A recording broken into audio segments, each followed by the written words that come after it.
I'm Maria Menounos, and you're tuned in to AfterBuzz TV, the ESPN of TV talk. Now, let the buzz begin. Hey everybody, welcome back to the Council of Dads After Show, episode 8 and episode 9. We are going to finally get caught up with everybody tonight. Lots to talk about, but I could not do this alone, of course. I got my crack commando unit with me. First off, Miss Kay Montgomery, hello.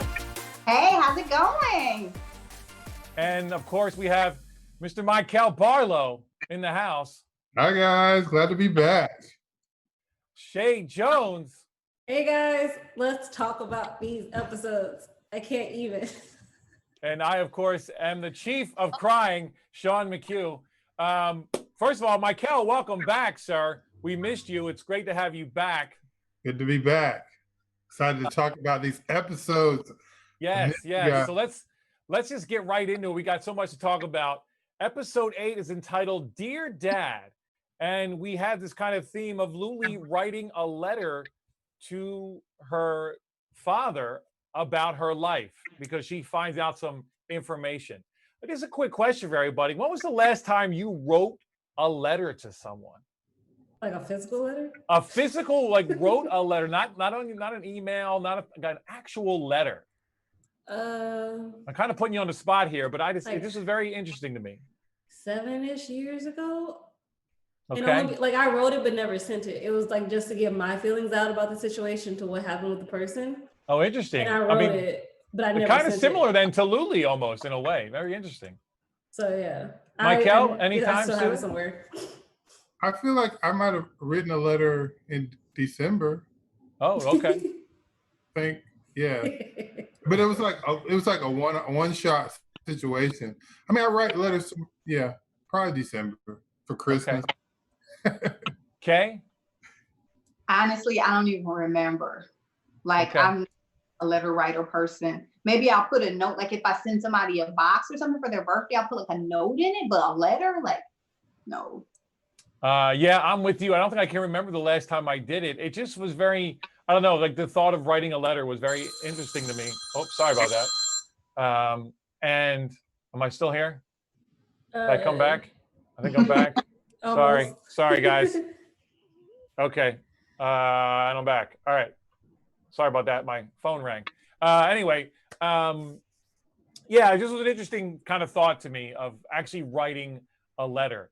But Luli writes a letter, and it's quite the letter to find out about her dad. Let's talk about this. What did you guys think of this reveal to Luli? Let's start with you, Kay. I didn't like it. I was like, why are they telling her? Wow. Honestly, you guys, I just thought just don't tell her. Let her live her life. She was so happy. I mean, yeah, I didn't think they should tell her. I felt like it was kind of Sean's place to tell her. I thought it would throw her off a lot. I don't know. I just thought, why tell her? Okay.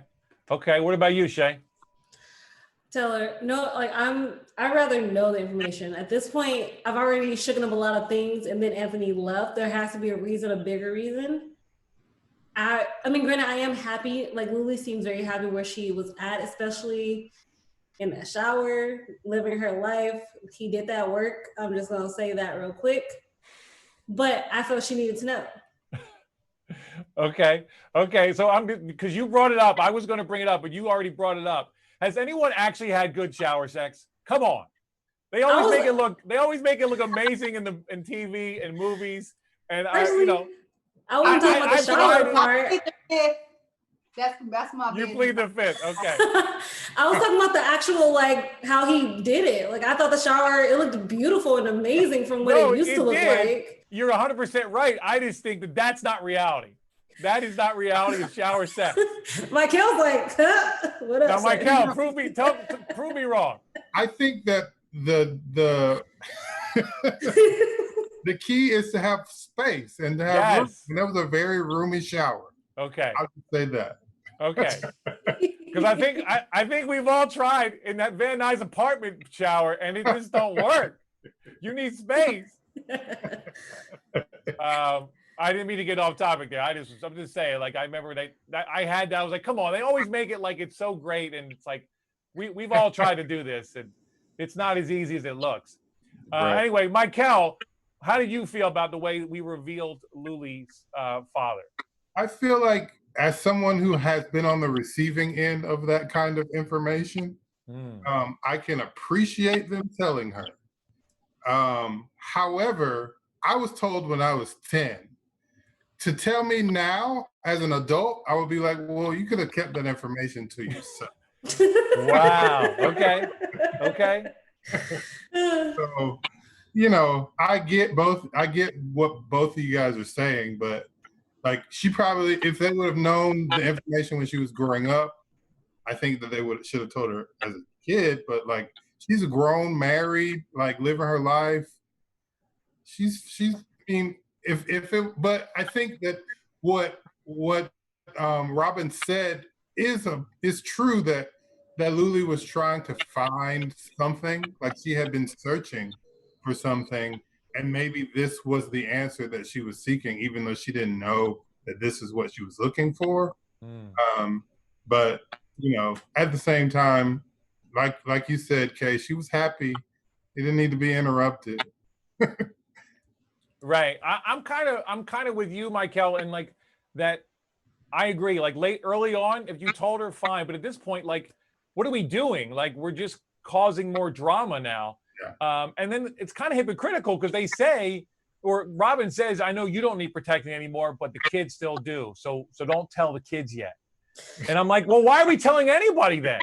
Thank you. That's what she said. We don't need any more drama. And I was like, but y'all need more secrets? But then you can't get mad for the keeping of the secret, and then when the secret is told, like when people ask for the truth, you always say you want to hear the truth, but then you hear the truth and you get upset. That always confuses me. I don't need to know if I look fat in my jeans. My husband be like, hey, you look great in everything. That's right. That's right. Well, I think, I mean, and at one point, I think Larry is in a voiceover even says, the truth will set you free. And I don't know that it's always true. I think sometimes the truth can make things worse. And, I think you might be better off not knowing sometimes. I don't know. I mean, it might be controversial to say that. What do you guys think? I mean, Michael, take it first. I feel like I'll never say that the truth is bad. However, I do think that there's a time to tell the truth after, like there's a statute of limitation when it comes to okay. I like that. If it's going to, like, if the time has passed, like if you're 25 years old and, on your own life path at this point, and this information will do nothing to push you along that, then I don't know. I try and put myself in that situation. Like I said, being someone who found out that my biological father was someone that I didn't know, finding out at 10 versus finding out now, I would be like, okay, cool. Like, why are you telling me? I'm living my life. But I'm a fan of the truth. I will just say it like that. I am a fan of the truth. Okay. But I'll take that. Shay, well, what are your feelings on just in general, I guess, this truth and obviously with the show, but what do you think? Sometimes is it good? Sometimes is it not good? I mean, the truth will do a lot of things. Like you said, the truth will set you free. The truth will cause drama in your life. The truth is a lot of different facets and different concepts. It depends on who you're talking to. For me personally, just tell me. I'd rather, because for me, I don't like the anticipation or that worry feeling of, oh, and I feel like this like dread. I'm just carrying around dread because there's something I don't know. I'd rather you just tell me and rip off the bandage than you come surprise me and be like, oh, okay, I didn't want to hurt your feelings, but now this. Just rip it off at first.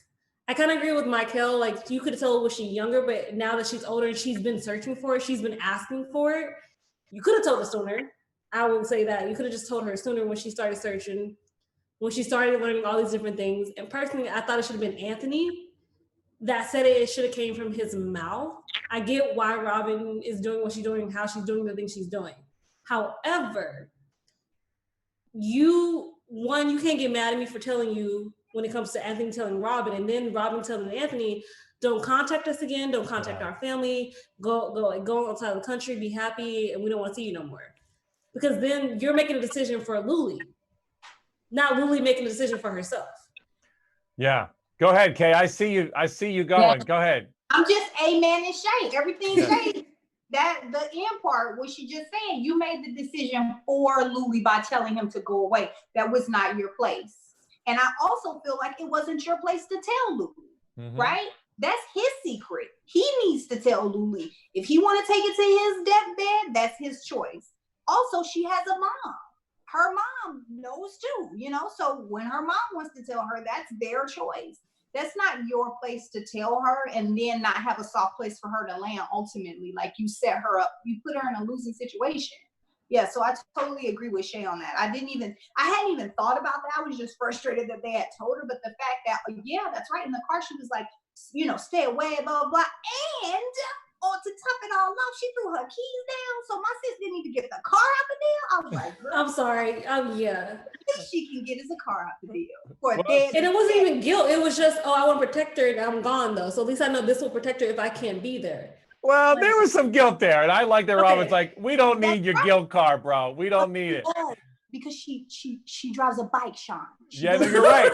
You're right. I mean, technically she does need it. But, you know, it's a principle thing, Kay. Come on. It's a principle thing.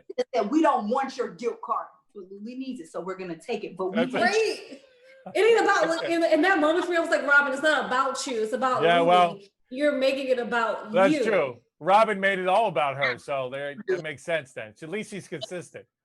All right. So, Kay, our boy Larry. Wow. Whew. Man, when he rolls up on Anthony, he's like, you think you've done bad? I've done things that'll make you choke. Choke. Yeah, that. When he said things that make you choke. And then he said, now hug it out. I know. Wow. All right. What? Want to hug. Like, I love it. Talk about this scene when he confronts Anthony, because I mean, Larry for the win on this one. Larry always for the win. I'm always digging deep with Larry. So I know this scene was not about Larry, but I was like, what did Larry do that would make us choke? I'm always like, because I feel like Anthony is already just like, you know, he's a trash human being, like whatever. We already know his type. So I'm always like, Larry, give me more layers. So in that scene, I loved how Larry rolled up on him and, you know, was trying to tell him, you know, basically, I wish somebody had done to me what I'm doing to you right now, because it's going to be a world of regret. But I like when Evan says to Larry later, his shame is not her problem. So when he's like, oh, trust me, he's very ashamed right now. He's regretting it. It's like, no, that's not, she does not have to take that on herself. So, you know, Larry tried to do the best he could from his situation. But yeah, it left me for the rest of the time going, what did Larry do? And then we find out eventually, so we'll get to that. But yeah. Michael, what were your thoughts on Larry rolling up on Anthony? I mean, Larry, you know, I get why people like Larry. But Larry, here's the thing about Larry for me.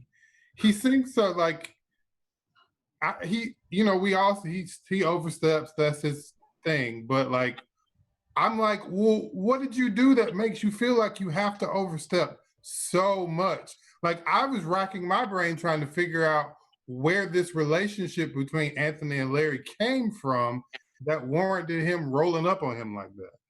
Because I haven't seen it. And so I was like, well, why is it Larry that's showing up when Anthony's leaving and not, I mean, I don't know that Anthony has any friends really, but but I was just kind of like, why I get the dynamic in that Larry's like, I know what you're going through having been a father who's made all these mistakes. But I was like, why would he think gonna listen to him? Like, why? What's the relationship that would make him think I can come and jack this man up and slam him against his car and he'll listen to me? Like it was just kind of it was Larry. It was very Larry to me, but I was very like, why? Like why? But okay. I mean, I think from a story perspective, that the parallel between the two, I think that's why. I mean, I get what you're saying, and you don't necessarily think Larry's maybe earned this to be able to do it, but I don't think Larry cares about that. I think he does what he's going to do. Larry. Well, Yeah. He loves Louie. He does. That's what I'm saying. Like he's just going to do what he thinks need to be done. Yeah. So I'm okay with that. Shay, Larry says to his daughter when he tries to get her at the crab shack, he says, "No, honey, I'll never be done."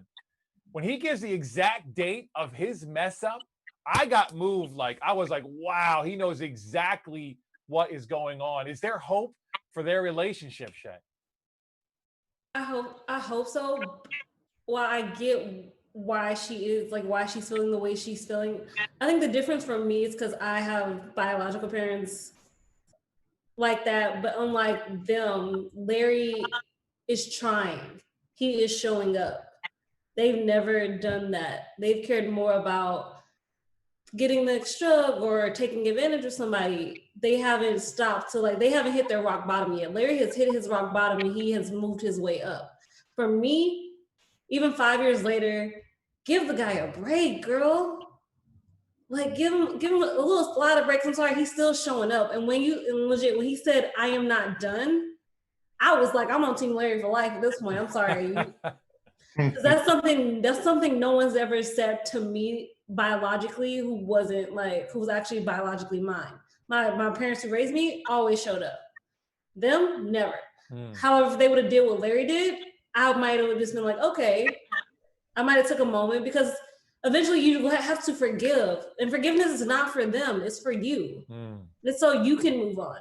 Yeah. You're still carrying around all the hurt and the pain and keeping him out of your life. You haven't moved on. Move on by taking baby steps, maybe. Just a baby step. I'm not saying he has to pick up Ivy from kindergarten or whatever grade she's in right now. I'm just saying take a baby step to the point of moving on. Sure. Okay, that's fair. That's fair. We're having a baby boy. So Ali and Peter, they have the birth mom in the house. How do you guys feel? Okay, I want to start with you. How do you guys feel about the birth mom being in the picture with the whole adoption thing? Okay, can I just say as an aside, the whole time watching it, I was like, where do I know Sage from? Where do I know this girl? My daughter's name is Sage, so I love to see a girl named Sage. But she plays Stanley's daughter on The Office. I don't know if you guys watch The Office or not. Oh, wow. Okay. Yeah, so I was like, I knew I recognized her. And she played the daughter in My Wife and Kids for the first season. But so anyway, that's an aside. So I thought it was really fast. I mean, I guess at the end, we learned that like a month of time has elapsed when Robin is talking to Louie. But it just feels really fast. All of a sudden, they said, we're going to have the kid in, and then the birth mom shows up, and then she has balloons, and she does a reveal. It was just like a lot all in that scene to take in. I mean, I'm excited for them, but the fact that they haven't told Tess yet is insane to me. So I just feel like the other shoe is going to have to drop with Tess because it's the one thing that they're not addressing. They keep saying, like, well, we're going to wait till it's final, and then we're going to tell Tess about the baby. And like no scenes with Tess. Tess wasn't there when you guys did like that gender reveal thing. She doesn't know it's going to be a boy. Like she just doesn't know anything. So that is a kind of like a warning sign for me. I don't think Tess is going to be cool with it. And then, so that whole scene it felt like to me things were moving really fast. To answer your question, I guess, Sean. Okay, so what about the birth mom though? Like, or the birth mom being in the picture, like from here on out. Like, how do you feel about that? No, I think that's awesome. I know a couple of people that have adopted kids and they have a relationship with the birth mom. Okay. And it's just people to love the kids. They don't make commentary on the way that the parents are raising the kids. They just get to have kind of like kind of a different relationship. It's not a parental relationship at all. It's more just like a +1 friend of the family type position. So they get to see their child grow and be raised. So, I mean, the more the merrier, I would say. Okay, interesting. What about you, Michael? How do you feel about this whole dynamic? I mean, I think it would be an interesting dynamic to see. I know I can't remember. I know Tess, her biological mom somewhere in the picture as well. And so I think that they know how to handle that. Like it's not a new situation for them. But what I do think in this particular situation is going to be interesting is just how fast she seems to be comfortable with them. Like I think that might be kind of a weird dynamic moving forward. Like she's, she showed up with these balloons and she's like, I'm a hugger, and she's like revealing all these things about her life and stuff, and she's not going anywhere. You know what I mean? Like it's not like thanks for the kid, catch you on the flip side. Like she's here and having to figure that out. I think it's a difficult thing to navigate. Yeah. I mean, I don't know. I'm just maybe playing a little devil's advocate here. As the kid myself, I feel like it gets confusing. I'm like, well, if you're cool enough to hang around, why didn't you just keep me? Why, you know what I mean? Like, I don't. It's a little confusing for me from the kid's perspective. I don't know, Shay. What are your thoughts? Like as far as the open adoption goes, or just Sage? Yeah, well, this thing of the mom being in the picture, even though the mom is not going to technically be raising, but still in the picture, it's just, I don't know. I mean, sounds like my childhood. Against it, it's just confusing to me. I mean, it sounds a little bit like how I grew up in a sense. Like, granted, I was adopted when I was around 8, but my mom sort of was still there. Like, even though she didn't raise me, she was always in the periphery. So I kind of see it in a almost, since each person has been talking, it kind of reminds me of how Anthony, like, granted, it wasn't known or whatever about him being Lulu's biological dad, but he kind of is like that birth father, birth mom on the periphery who have a different type of relationship with their kid.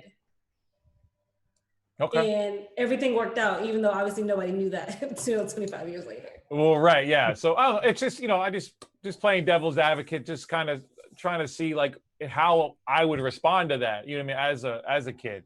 I mean, I think they might, obviously when the kid gets older, I feel like they might tell them like, hey, so this is your birth mother, maybe, and then maybe have the birth mother tell them why she chose to give her up. But even though I gave you up, I still wanted to be a part of your life, but I gave you to a loving family. Sure. There's a loving family who could love you and give you so much more than I could at this time in my life. But I'm still here. Like, you'll always know me type situation. Okay. Fair enough. So we kind of end this episode with Luli going to Vegas. She's going to confront Anthony. And I love what she says, because she says, I didn't know what I was going to do when I got here. I thought I was going to yell at you. It turns out I came here to forgive you. You'll always be one of my dads. Michael, how did you feel about that scene? It's interesting because my feelings about that scene kept going back and forth. Because at first I was like, you're forgiving him way too fast. Like, this is, you just flew all the way across the country and all you have to say is that you forgive him. Like, you're not processing this enough. But then when I think about how forgiveness is for the person doing the forgiving, I'm like, well, she's trying to mend her life. She's trying to overcome all these traumas that have occurred in her life in the last year. And for her sake, she's like, you know what? It's messed up how this all happened. I forgive you. You're always going to be one of my dads. I can't, there's too much other stuff I got to work through to be holding on to this new piece of information. However, I think that it will come back. Like, I still think that she hasn't kind of broken it apart enough to really you know, understand. I think she's going to have to continue to forgive him. Like it's going to be a continuous thing. I don't think that it's resolved by any means. Also, I think that it's like pulling teeth to get Anthony to grow up in the first place, and so and so that's why it's going to always come because Anthony irks me. Okay. No. So we'll call it phase 1 of forgiveness. How's that? But phase 1 of forgiveness. I like that. Awesome. All right. So that's episode 8. We're going to transition into some news quickly before we get to episode 9. Hey, Montgomery, what is going on with this show? Yeah. Can I just say, sorry, I had to run out. That's all right. But I loved Evan in this episode because he steps up for Lily, and he basically tells Larry that whole deal with like his shame is not, you know, her protection or her problem, you know. So he really calls Larry on the carpet, which no one ever gets to do because Larry's always right.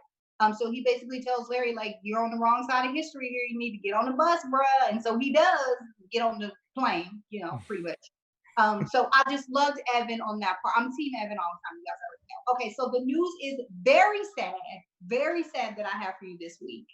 Council of Dads is not being renewed. They will not be returning for a second season. This is the end. Not cool, bro. Not cool. Yeah. Wow. She just dropped the mic and left. Wow. Okay, Kay. You guys still have us. You can still watch our commentary episodes as much as you would like, but as far as that is happening, yeah. Next week's episode will be the final episode. Yeah, so the episode that we're going to talk about next is the penultimate episode. Unfortunately, I didn't get an opportunity to watch that episode, so I am going to excuse myself. I will see you guys next week for our final episode, and I will see the panel later. Once again, you can find me on Instagram and Twitter at HostK. That's HOSTKAY. See you guys, and awesome. Happy birthday to Shay Jones this weekend. All right. Thank you. Thanks, Kay. Bye, Kay. All right, we're going to keep going forward here because, you know, we got another episode to handle. Stormy Weather is the name of this episode, episode 9, like Kay said, the penultimate episode.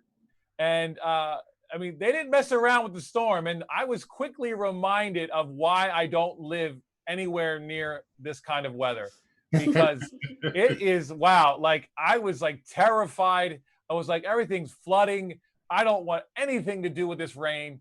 What were your thoughts, guys, overall in this episode and this storm? The storm was crazy. Overall, Theo needs to get slapped. I'm sorry.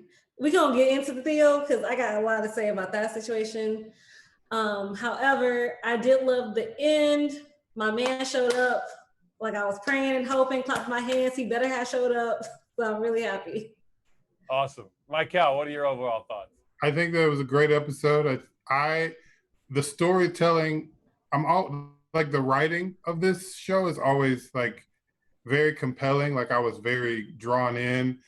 I'm always, whenever TV shows do episodes about like a storm is here, I'm always like, oh, what's going to happen during the storm? Because, you know, something dramatic always happens during a storm. So, but it was a great episode. It did not disappoint at all. Yes, no, they did a great job. I would agree, Michael. The writers do a great job of having this theme of storm in all metaphors happening throughout the episode. So yes, hats off to them. So the storm's coming. Everyone's trying to batten down the hatches and literally like put up stuff. And we're all going to go to Ollie and Peter's. And then they're not even going to, and Peter and Tess aren't even going to be there. So it's insane what's going on. So we start off though with the Gazette publishing this article of Luli's, the letter she wrote in the last episode that she was told not to put out because of, you know, people's feelings and stuff.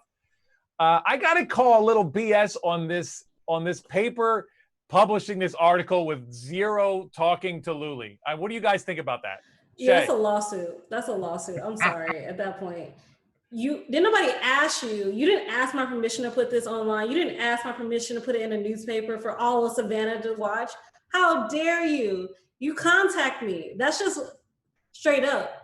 Because now I get to sue you for the harm that's about to come into my life. And the reparations I gotta pay, okay? Yeah, it just seemed like, I'm like, there's no way this newspaper does this, but okay, I guess we'll go along. Michael, what are your thoughts on that? I agree. Like I was like, how did they get? Wait, and it's in the paper. Like it was at first. It was like, oh, it's online, and then they publish it in physical form without calling her or emailing her or reaching out to her, whoever. Like what? I don't understand how that slipped through the editors of this newspaper. Yes. All right, so then Lily discovers this, and then of course flips out, and she bikes over in this crazy rain to the shack to help batten down the hatches, but also to talk to her partner in crime for this episode, Larry. I love these two together. This is a fun pairing that we haven't seen yet in this show. Shay, what were your thoughts on Team Luli and Larry?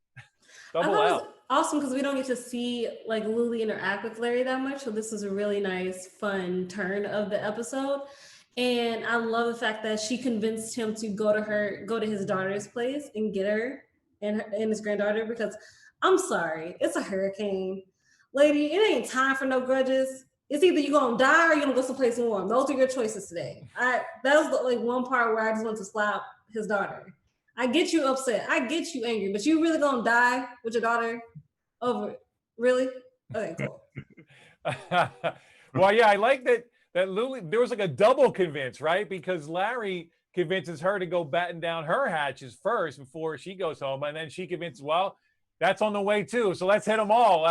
So I thought that was great, and I think it was good on Luli to take the bull by the horns here, knowing that his daughter won't talk to Larry, but his daughter is not an idiot. So Michael, how do you feel about this scene where they knock on the door and it's like, hey, we're your kind of new family? Right. I mean, I think that she knew that showing up at Lauren, I think is her name, Lauren's house. I think she knew showing up to Lauren's house was going to put her in a corner and make her have to come with them. Like phone calls weren't going to work.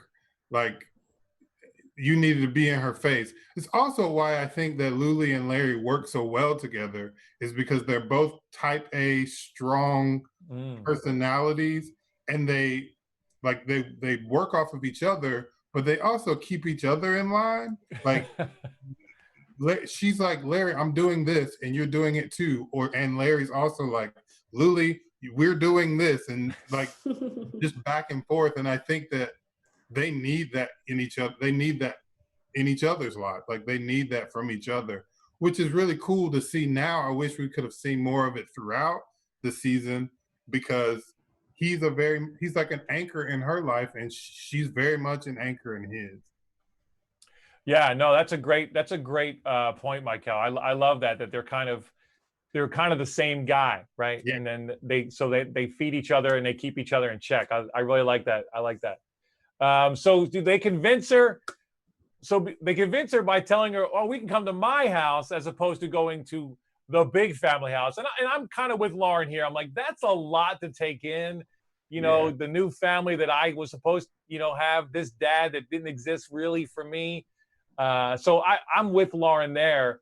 But I think she was like, ooh, high school full of people, or a house not so much. Okay, all right, I'll acquiesce to that. So we also have Robin and the kids also trying to get out of Dodge, because they're like right by the water, obviously. So that's the last place you want to be. And of course, we have JJ, who of course is our favorite. He's so damn cute, that kid. And of course, like this being the fact that he was like, I can't go down to the basement because there might be some monsters down there to get the flashlights. Like, I just love this kid so much. He's so pure. Talk about this kind of interaction with the kids kind of all knowing because they were taught by their dad how to deal with the storm, right? So talk about all this interaction with Charlotte and JJ and even mom and Theo. Shay, talk about some of that. JJ is so adorable. First of all, he's just like, there are no monsters, no ma'am, no monsters down here, no ma'am. I was just, my heart bursts anytime I see JJ because it is just, like you said, he's so pure of heart that it just makes the screen time so much better. And him like actually but still going down to the basement, I thought that was so brave of him, especially when Theo scared him out of the room. And I love how prepared they were. They had go bags, first aid bags. I don't even know what I would do in a situation like that, granted, because I've never lived in a situation around that type. I mean, yeah, we've had thunderstorms in the Midwest, but even maybe tornadoes, but I've never really had to have a go bag ready. We didn't do that. So I like seeing the preparedness of that. However, Theo needs to get over himself, especially during a hurricane. We don't have time for you to argue with me about you going with Jules or you going to Vegas. Do you want to see your family dead? Those are my questions. I mean, granted, that's a very blunt probably to say that to him. But then he called me Robin. And then I got an issue with you. Because I put like, she was a lot calmer than any mom I know in a situation like that. Does any other person I know? Bam. You said what now? You pay what bills? Let me know. Well, I think he got away with it because they're in the middle of a hurricane. Because I think otherwise he doesn't get away with that. But she's like, I got to go big picture here. But then actually, it's interesting. I think for Theo to step up and go after and get this dog, I was actually proud of Theo in this moment because he knew that they wouldn't go back, but if he went, that because they love their dog, and I think a lot of people can relate to that. Michael, how did you feel about Theo kind of trying to be the hero here? I mean, I thought that it showed promise in his character. However, I don't understand why he couldn't have at least informed someone other than his little brother that he was going. Like he had to kind of temper his heroics by being kind of a jerk and by stealing the car and not not asking for permission. We know Robin would have said no, but it just kind of like soured it a little bit. Like I love him being the hero for his brother and his sister, but you didn't have to steal the car to do it. Like, and then JJ's just like 957, 1,000. I'm on Mississippi. In my mind, I'm like, why you gotta count Mississippi's? Can't you just count in one like that? Because it's gonna take you a while to get to that 1,000. If you would have counted any longer, Theo would not be here today. Okay. So I knew as soon as he entered that house when it was flooding, I knew something bad was going to happen to Theo, right? Like I knew that was going to happen. And then of course we get Robin being the mama bear, going to go get her kid, who actually thinks that he's the one that she cares least about. Ironically, she's the one he's actually, going to rescue, like telling the cops, like, I'm going through either way, so you're going to have to arrest me. Or you can tell your boy, the cop, that my son died because of you. So I love the mama bear about her. But I also like that their conversation, even in the midst of all this, it's messy, right? It's not like, okay, everything's fine, we're good. It's messy because it's real. Michael, what are your thoughts on that?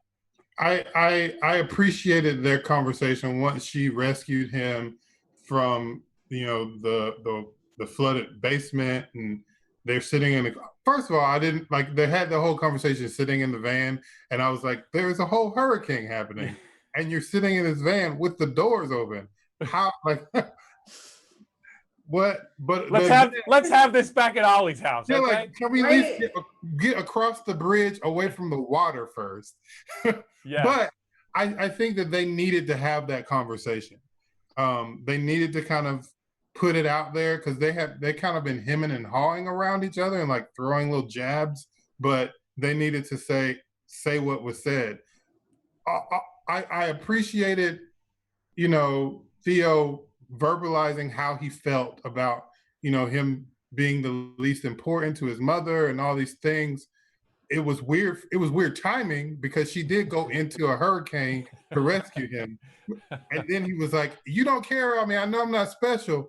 I was like, well, she just risked like death to come rescue you. How can you say that? But I know, having been a 16-year-old angsty kid, you can forget the immediate past just to be able to say what's hurting you or what's got your emotions in a tizzy, if you will.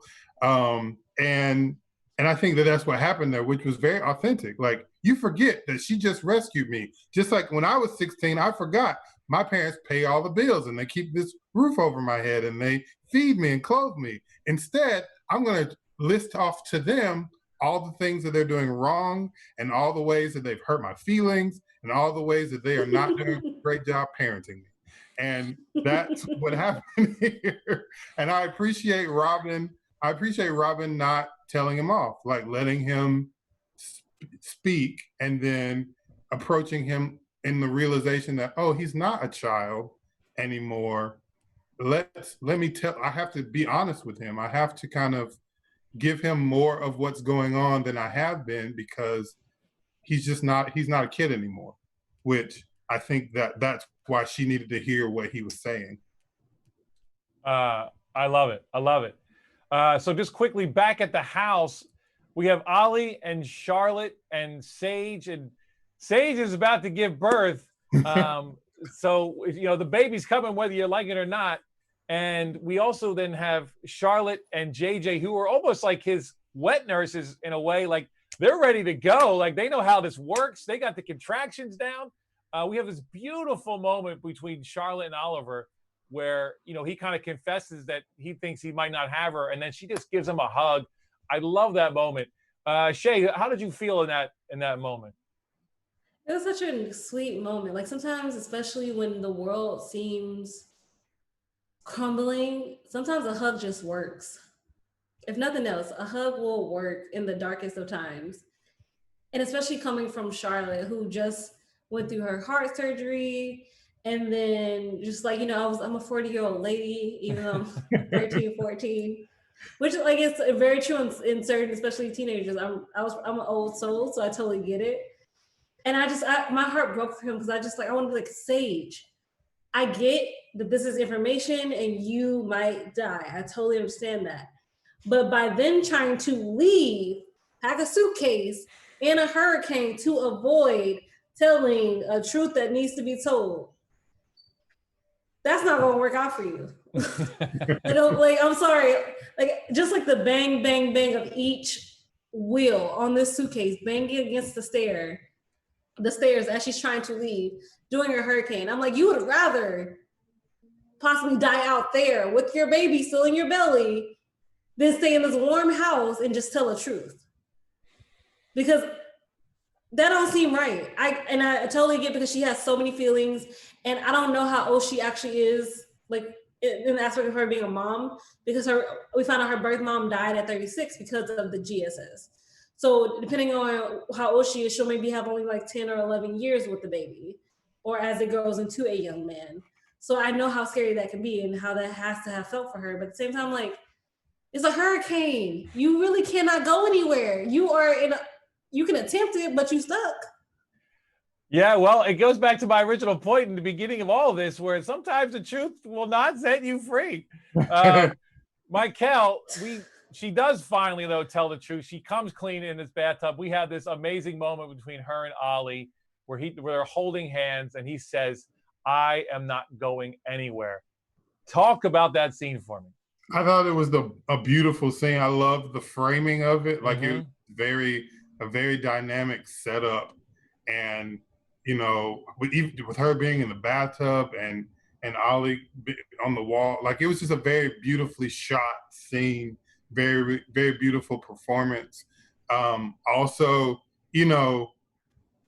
Ollie just saying, I'm not going anywhere is really all she needed to hear. Like, that was what she was afraid of, was that she was going to be stuck with this baby on her own, because they find out she's sick and this baby could be sick and they don't want to have anything to do with it. But, Ollie giving her that reassurance, which is very beautiful and very Oliver. Yeah. Which I love. Awesome. Yes. Yes. We have very Larry, and this was very Oliver. I like that. Very I like that. I like that. So of course it ends with our anti-hero, the one that we've been set up to hate this whole time. And here he comes, the knight in shining armor, a little wet. Anthony at the end. Shay, how did you feel about Anthony coming to the rescue? I had that feeling the whole time, this entire episode, because as soon as he found out, obviously we see in Vegas, he's trying to get on an airplane. He's like, who can I find a private jet? As soon as I heard that line, I was like, oh, he's gonna find a way. Because I think Anthony has run for so much in his life. And now, obviously knowing that his family, even though he hurt them, knowing that they were gonna be in danger and he wasn't there, that's what he needed. Like, and Robin calls him a coward. She calls him this, that, and the other. Personally, I can see why, but I'll play devil's advocate and say that I think it takes a lot of courage to have your child be raised by somebody else, and you only get to live in the periphery of that. That's a lot of courage to be a part of that child's life for 25 years. And now, granted, you just told them the truth, but being a coward is leaving the baby, dropping it off, and never seeing the baby again. Personally, to me, that's what I think a coward is. Granted, like you say, he's the uncle, he's not the dad, but he's a different type of dad. Like, no dad is the same. The way they parent is different, and no dad will be the same, obviously, and everybody does make mistakes. I think Anthony has learned, I've made my mistakes, but the only things that are different is now is how I choose to react to them, how I choose to go forward once the truth is learned. That is the truth of growth. That's how you grow from things. That's how you learn from your mistakes. So if you keep making the same mistakes and you never grow, that's what's being a child. But once you start learning from your mistakes and you grow as a person, that's what it means to be an adult. Wow, I couldn't have said it better myself. That's a great way to end this episode. Michael, let's get into our special segment. We're a little short on time, but I think we can make it happen. Take it away, sir. For our special segment this week, I wanted to kind of give a little spotlight on James Avery, the late, great James Avery, who played Uncle Phil on Fresh Prince of Bel-Air.